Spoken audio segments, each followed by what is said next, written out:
Дали, односно колку ќе поскапи струјата која ќе плаќаат домакинствата и малите потрошувачи, владата ќе одлучи денеска, но на затворена седница на која ќе се заклучи цената по која ЕСМ ќе ја продава струјата на универзалниот снабдувач Евана Хоум.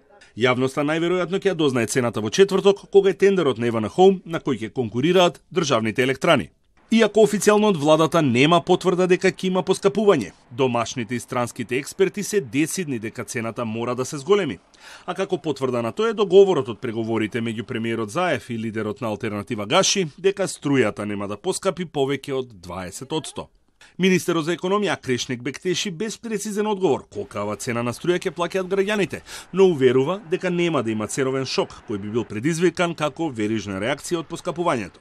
20%, што значи може да биде и 0, може да биде и 15, и 16, но и 7, и 6, и 11 и слично, но сигурно нема да бидат најавите и процентите кои што беа кажани од страна на опозицијата и на одредени експерти и портали и слично кои беа 30, 40, 50%. Директорот на ЕСМ Васко Ковачевски потврди дека табелите со проектираните пресметки и трошоци на ЕСМ за производство на струја за 2022 година се доставени во владата.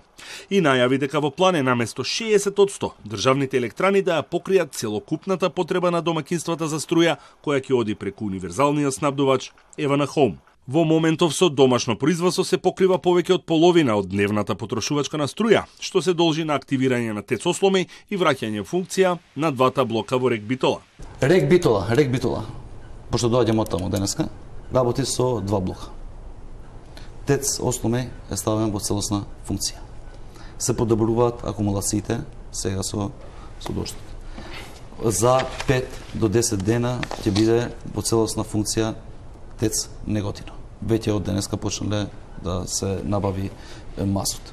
За потребите на ТЕЦ Неготино набавени се 36.000 тони мазут, а со испораката на јаглен од Косово обезбедено е непречено работење на Осломи во наредните неколку месеци.